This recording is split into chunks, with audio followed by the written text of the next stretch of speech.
원수는 외나무 다리에서 만난다는 그런 속담이 있죠. 요셉에게 형들은 어떻게 보면 원수보다도 더 못한 사람일 수 있습니다. 그죠?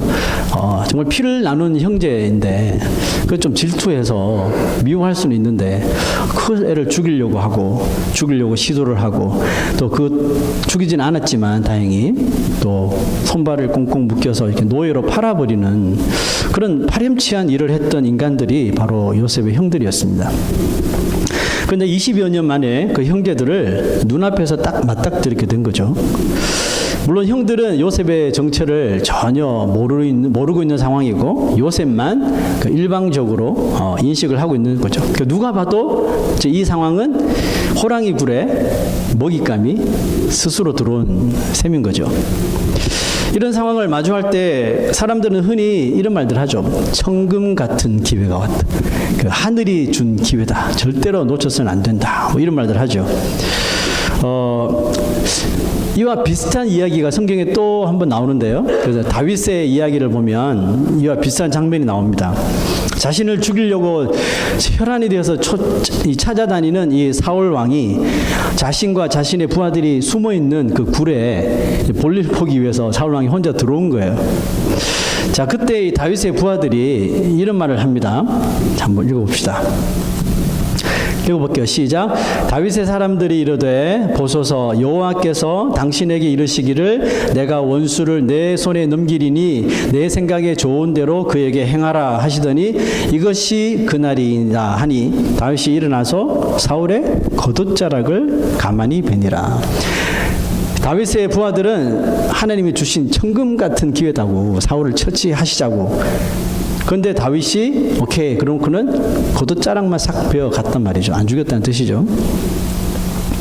다윗의 부하들은 이 상황이 하나님이 내리신 원수 사울을 죽일 수 있는 기회라고 여기고 있었는데 다윗은 그 상황을 사울을 죽일 기회로 보지 않고 오히려 살릴 기회로 여겼다는 거죠. 또 살릴 기회로만 여긴 것이 아니라 사울이 자신이 했던 행동을 돌이킬 수 있도록 하기 위한 기회로 삼았다는 겁니다. 다윗이 같은 상황을 다르게 볼 수 있었던 그 이유가 있겠죠. 그 이유가 뭔지 성경은 이렇게 설명합니다. 시작. 여호와께서는 나와 왕 사이를 판단하사. 예. 내가 할 일이 아니라는 거죠. 하나님께서 원수 갚는 일도 하나님이 하시게 내버려 둬야 된다 이 말이죠. 여호와께서 나를 위하여 왕에게 보복하시거니와 내 손으로는 왕을 해하지 않겠다. 자, 이게 다윗의 신하들과 부하들과 다윗의 사울을 보는 그런 관점이 틀렸다는 건데요. 사울 왕이 이 말을 듣고 자신의 잘못을 인정합니다. 그러나 사람은 쉽게 변하지 않는다고 말하죠. 또다시 다윗을 죽이려는 그 마음이 생겨서 또 다윗을 죽이려고 쫓아다닙니다. 그리고 두 번째 기회가 다윗에게 찾아오죠. 다윗의 부하들은 이번에야말로 정말 하나님이 주신 진짜 조로한 기회다. 왕이시여 당신이 하지 마시고 우리한테 명령만 하면 우리가 당장 가서 사울의 목을 자르겠다 이렇게 말하죠. 한 번 아니고 두 번씩이나 이런 기회가 오면 우리가 생각을 하게 되잖아요. 진짜 이게 하나님이 사울을 처단하려고 주신 기회인가? 이렇게 생각할 수 있는데 이번에도 다윗은 섣불리 행동하지 않습니다. 자, 그 다음 구절 보시죠. 시작. 다윗이 또 이르되 여호와께서 살아계심을 두고 맹세하노니 여호와께서 그를 치시리니 혹은 죽을 날이 이르거나 또는 전장에 나가서 망하리라. 그리고 다윗은 잠을 자고 있는 사울 옆에 가만히 가서 머리 곁에서 이 물병과 사울의 창을 가지고 나오죠. 그리고 그 사실을 다시 사울에게 알리는데요. 이제 사울이 다윗이 한 행동을 보고 했던 말이 있습니다. 시작. 사울이 이르되 내가 범죄하였도다. 내 아들 다윗아 돌아오라. 네가 오늘 내 생명을 귀하게 여겼은즉 내가 다시는 너를 헤아려 하지 아니하리라. 내가 어리석은 일을 하였으니 대단히 잘못되었도다 하는지라. 결국은 죽이지도 않고 살인을 저지르지도 않고 상대방이 자신의 잘못을 깨닫게 만드는 일, 이것을 다윗이 했다는 거죠. 다윗의 모습을 통해 우리가 발견할 수 있는 것은 하나님을 믿는 우리 사람들이 항상 조심스럽게 해야 하는 것이 있다면 바로 사람을 상대할 때 사람을 대하는 방식이라고 저는 믿는데요. 특히 나를 미워하거나 이유 없이 나를 미워하거나 또 싫어하거나 아니면 나를 오해해서 나를 막 남들에게 그릇되게 말하거나 혹시 공격하는 사람을 과연 우리는 그런 사람을 만날 때 어떤 방식으로 대해야 하는지를 오늘 다윗의 모습을 통해 우리에게 보여준다고 믿는데요. 다윗과 비슷한 상황에 처한 요셉. 자, 요셉은 과연 이 기회를 어떻게 사용하는지를 우리 한번 살펴보려고 합니다. 요셉은 형들을 보자마자 이제 뭐 총리도 되었으니 자신 있게 자신의 정체를 밝힐 수도 있는데 요셉은 정체를 밝히지 않고 오히려 숨깁니다. 그리고 형들을 이 정탐꾼으로 이렇게 몰아가면서 형들을 이렇게 궁지로 몰아가는 모습을 볼 수 있는데요. 요셉이 이렇게 자신을 숨긴 채 형들을 오히려 이런 스파이로 몰아가려고 하는 이유가 이런 무엇이라고 했었죠? 그것은 형들의 마음을 한번 떠보기 위해서 시험해보기 위해서 그렇게 했다고 그랬죠. 그런데 형들의 이야기를 이 요셉이 우연히 듣게 됩니다. 우연히 들으면서 그들의 진심이 무엇인지 이제 알게 되었고 요셉은 그 말을 듣자마자 눈에서 눈물이 이렇게 주르륵 흐르죠. 가슴이 녹아내렸다는 뜻이잖아요. 요셉의 반응을 볼 때 형들을 향한 복수보다는 이미 용서하겠다는 용서로 마음이 기울어진 것을 볼 수가 있습니다. 그럼에도 요셉은 자신의 정체를 여전히 드러내지 않아요. 그 이유가 뭘까요? 요셉은 아마 아직은 자신을 드러낼 때가 아니라고 판단했기 때문이겠죠. 자, 그 다음 구절 한번 보면요. 요셉이 그들을 떠나가서 울고 다시 돌아와서 그들과 말하다가 그들 중에서 시몬을 끌어내어 그들의 눈앞에서 결박하고 금방 울던 사람이 형제 한 명을 잡아서 이렇게 결박합니다. 그리고 또 보세요. 명하여 곡물을 그 그릇에 채우게 하고 각 사람의 돈은 그의 자루에 도로 넣게 하고 또 길 양식을 그들에게 주게 하니 그대로 행하였더라. 여러분, 요셉은 도대체 무슨 계획을 지금 가지고 있는 걸까요? 울다가 막 시몬 결박했다가 또 뭐 받은 돈 바로 또 넣어주고 길 양식도 엑스트라로 더 넣어주고 도대체 이 요셉의 계획이 도대체 뭔지 모르겠어요. 여러분 아시겠어요? 요셉은 도대체 무슨 일을 하려고 하는 걸까요? 요셉이 일부러 형들에게 이 트랩을 놓아서 그들을 궁지에 몰아 넣으려고 하는 걸까요? 아니라는 거 아시죠? 이미 형들이 지난날에 자신에게 했던 그 행동을 후회하고 뉘우치는 모습을 본 요셉이 만든 계획은 뭘까요? 그것은 그냥 이제 어떻게 하면 그들을 도울 수 있을 것인가? 자신의 사랑하는 가족, 형제들을 어떻게 도울 것인가? 여기에 요셉의 계획이 맞추어져 있는 거예요. 그래서 먼저는 가족의 생명을 이 흉년 동안에 지키기 위해서 물질과 또 양식으로 그들을 돕습니다. 그러나 사람이 떡으로만 사는 것이 아니라고 했던 말씀처럼 이 형들에게 있어서는 지금 가장 필요한 도움은 사실 먹을 양식도 지금 흉년 시기에 중요하죠. 필요하지만 솔직히 그들 마음속에 이 자리 잡고 있는 것은 뭐냐면 20년 전에 자신들이 행했던 그 동생 요셉에 대한 괴로운 마음이 치유되는 것. 이게 이 10명의 형제들에게 똑같이 자리 잡고 있는 마음이거든요. 그 문제가 해결되지 않는 이상 언제 어디서나 형들 모두에게 요셉만 생각하면 그 마음에 찔림이 있겠죠. 그 찔림이 막 트라우마처럼 남아있을 것이 분명했습니다. 이들의 괴로운 마음이 여러분 치유받으려면 무슨 일이 벌어져야 돼요? 첫째는 자신들이 팔아버렸던 요셉이 살아있다는 것을 그래 요셉을 만나야 되는 거고, 두 번째는 당사자인 요셉을 통해서 자신들이 저질렀던 죄를 용서함 받는 것. 이 두 가지를 통해서 이 형들의 그 괴로운 마음은 치유될 수 있을 거예요. 자, 하나님께서 이 형들과 요셉 사이에 이 응어러진 20년간의 그 문제를 어떻게 풀어나가시는지 한번 보시죠. 요셉이 총리가 된 후에 7년 풍년이 끝나고 7년 흉년이 시작되었을 때 요셉이 가장 걱정했던 것이 뭘까요? 물론 이집트의 총리로서 이 일을 잘 해야 된다는 그런 부담감도 있고 거기에 모든 이 자신의 그런 이 마음이 있었겠지만 이 흉년 기간에 요셉 마음에 가장 걱정거리가 되었던 것은 뭐니 해도 가나안 땅에 두고 온 가족이겠죠. 특별히 아버지, 연로하신 아버지 야곱, 그리고 친동생 이 베냐민. 두 사람 형들까지 걱정했을지는 모르겠어요.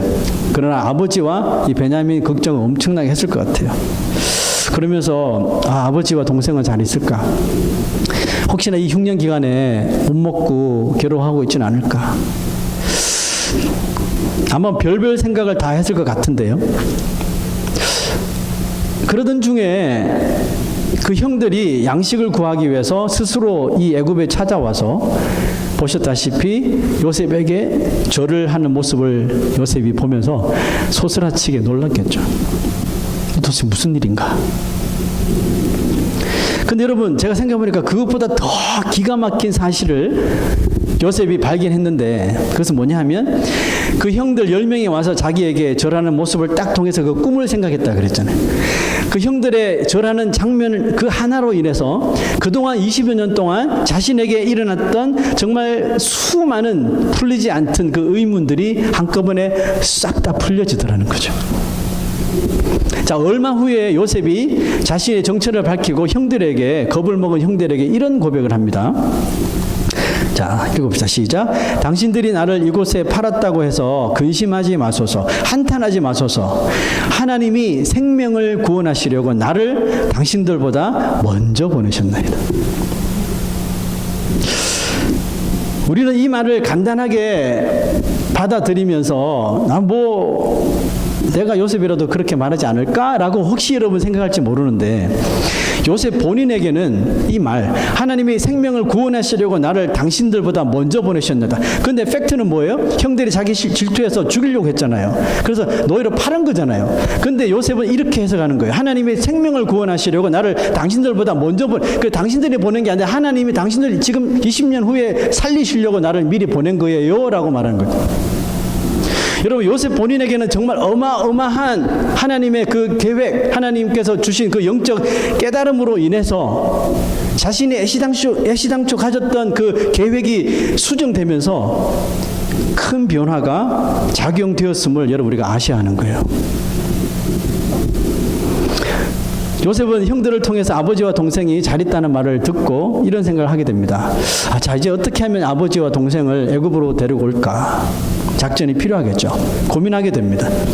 그때 하나님이 주신 그 생각은 계속해서 이 형들과의 커넥션을 끊지 말아야 되겠다 하는 생각을 주셨어요. 그래서 요셉은 형들에게 가짜 누명을 씌우고 그 중에 한 명인 시몬을 그곳에 남겨두게 만들고 동생 베냐민을 데리고 오면 내가 다 믿겠다라고 말한 거예요. 계속 이 커넥션을 이어놓으려고. 정말 이 사람들이 자기 말대로 자기들은 확실한 자들이라면 시몬을 남겨두었으니까 시몬 때문이라도 다시 돌아오겠다는 거죠. 그런데 만약에 안 돌아오면 끝인 거죠. 요셉이 시험한 것은 바로 그거예요. 그들이 정말 진실하게 시몬을 구하기 위해서 다시 이들이 올까? 그런 여지를 남겨둔 거죠. 그런데 이 계획을 알 리 없는 형들과 아버지 야곱은 오히려 더 큰 두려움에 빠지게 됩니다. 자, 35절. 각기 자루를 쏟고 본즉 그 각 사람의 돈 뭉치가 그 자루 속에 있는지라 그들과 그들의 아버지가 돈 뭉치를 보고 다 두려워하더니.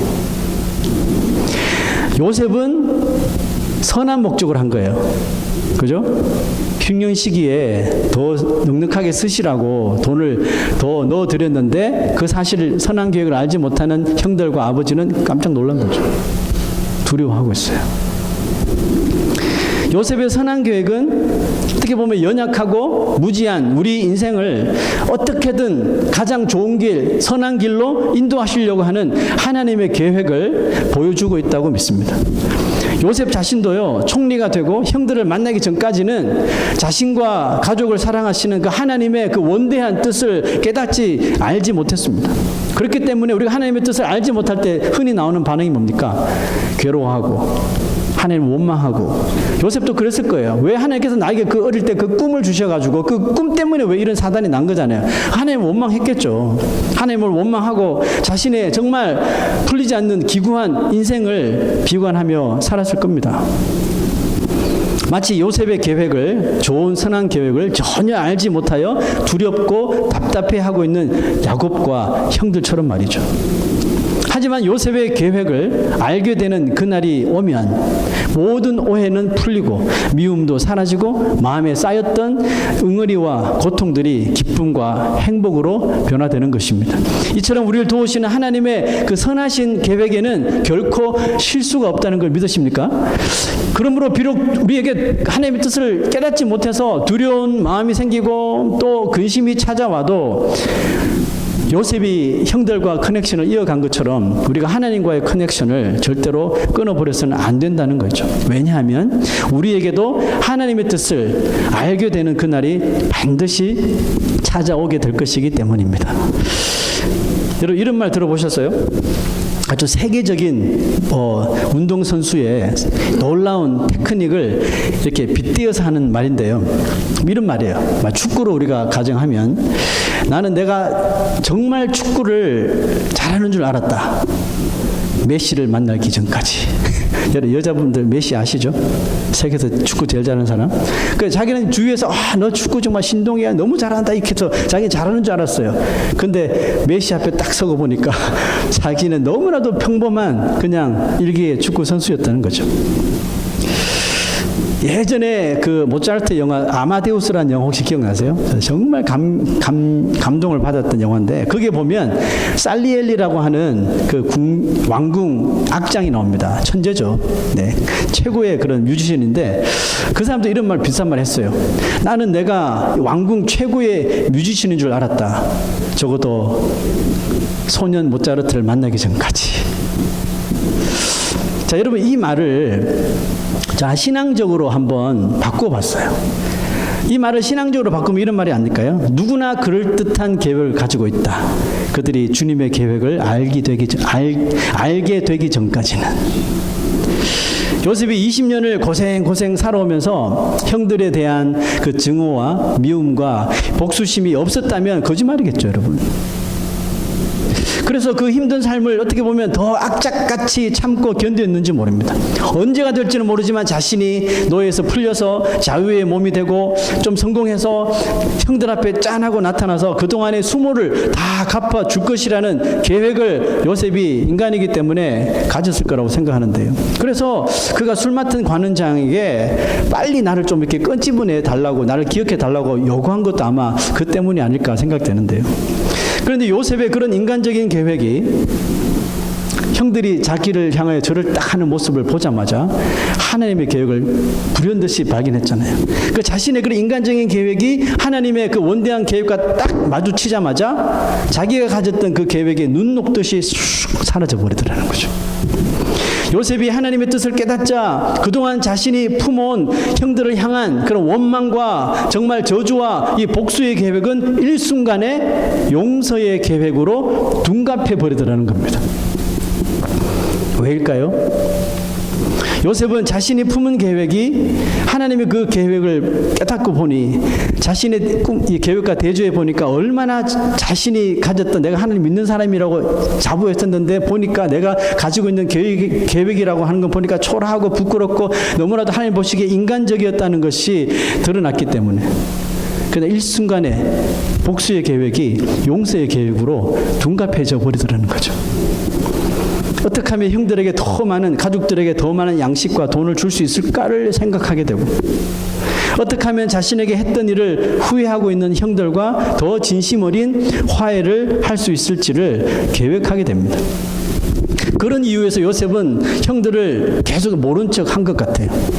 만약 그 자리에서 자신이 요셉임을 밝히면 어쩌면 형들은 깜짝 놀라면서도 요셉이 가지고 있는 그 총리라고 하는 그 권력 앞에서 두려워서 손을 빌 수도 있거든요. 그 요셉이 원하는 건 그게 아니잖아요.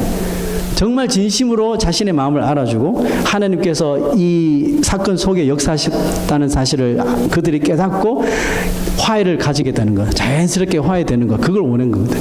그래서 자기의 정체를 드러내지 않았다고 봅니다. 자, 여러분, 다윗이 원수 그 사울을 처단할 수 있는 두 번의 기회가 찾아왔잖아요. 그럼에도 불구하고 그가 자신의 부하들과 전혀 다르게 사울을 살리는 기회로 삼은 이유가 무엇이었나요? 그것은 자신의 뜻이 하나님의 계획을 앞서지 않도록 하기 위해서입니다. 절대로 결단코. 성경에서 말하는 우리 인생들을 위하시는 하나님의 뜻이 많은데 그 가운데 하나가 이런 것이라고 믿습니다. 베드로후서 3장 9절 읽어봅시다. 시작. 주의 약속은 어떤 이들이 더디다고 생각하는 것 같이 더딘 것이 아니라 오직 주께서는 너희를 대하여 오래 참으사 아무도 멸망하지 아니하고 다 회개하기에 이르기를 원하시느니라. 이게 하나님 뜻이라고요. 그죠? 우리의 의지와 우리의 의사와 상관없이 우리의 관점과 상관없이 하나님께서 정말 우리 인생들에게 원하시는 것은 다 멸망하지 않고 회개하여 하나님 나라에 가는 것. 이게 하나님께서 원하시는 거예요. 다 회개하는 걸 원하신대요. 그렇다면 하나님의 뜻을 우리가 깨달은 사람들 어떻게 돼야 될까요? 요셉처럼 우리가 가지고 있는 사람들을 향한 우리의 시선이 변화돼야 되겠죠. 저 사람이 어떻게 하면 용서를 구할까? 하나님께 용서를 구할까? 저 영혼이 어떻게 하면 하나님 앞에 회개하여 하나님의 사람이 될까? 여기에 우리의 이 관심이 모여져야 되겠죠. 예수님이 하신 말씀 중에 참 우리가 행동하기 어렵고 또 이해하기도 힘든 말씀이 있습니다. 자, 그 중에 이런 구절이 있죠. 또 눈은 눈으로 이는 이로 갚으라 하였다는 것을 너희가 들었으나 나는 너희에게 이르노니 악한 자를 대적하지 말라. 누구든지 내 오른뺨을 치거든 왼편도 돌려대며 또 너를 고발하여 속옷을 가지고자. 왜 고발하여 속옷을 가지려고 하는지 모르겠어요. 그런 자에게 겉옷까지도 가지게 하며 또 누구든지 너로 억지로 오리를 가게 하거든 그 사람과 심리를 동행하고 내게 구하는 자에게 주며 내게 꾸고자 하는 자에게 거절하지 말라. 참으로 좋은 말씀이긴 한데 이해가 안 되는 말씀이죠. 행동은 더더욱 생각조차 하고 싶지 않은 그런 말씀이죠. 그런데 참으로 어렵고 이해가 안 되는 말씀인데 오늘 말씀을 한번 적용해 보면 용서라는 단어로 이 구절을 한번 살펴보면 곧바로 여러분 답이 나오는 것 같지 않습니까? 이렇게 하라는 이유가 뭐라고요? 상대방으로 하여금 너의 행실을 보고 용서를 구하는 자가 되게 해라. 이렇게 하면 여러분 좀 답이 나오는 것 같죠? 하나님은 당신의 귀한 자녀들인 성도가 이 죄 많은 세상과는 좀 다른 기준으로 늘 살아가기를 원하시죠. 갑자기 오른뺨을 치고 억지로 오리를 가자 하고 고발해서 속옷을 가지려는 그 무례한 원수 같은 사람들에게도 그들이 자신의 행동을 스스로 부끄럽게 여길 수 있도록 우리 믿는 자들이 행동하는 것이 바로 믿는 자를 향한 예수님의 계획이라는 것이죠. 베드로가 예수님에게 자신 있게 이런 질문을 했죠. 주의 형제가 내게 죄를 범하면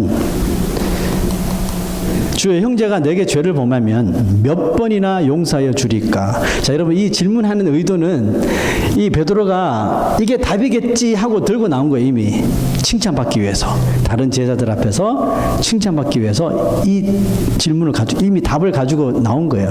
그러면서 이렇게 이야기하죠. 7번까지 하오리까? 그 유대인들에게 7은 완전 숫자잖아요.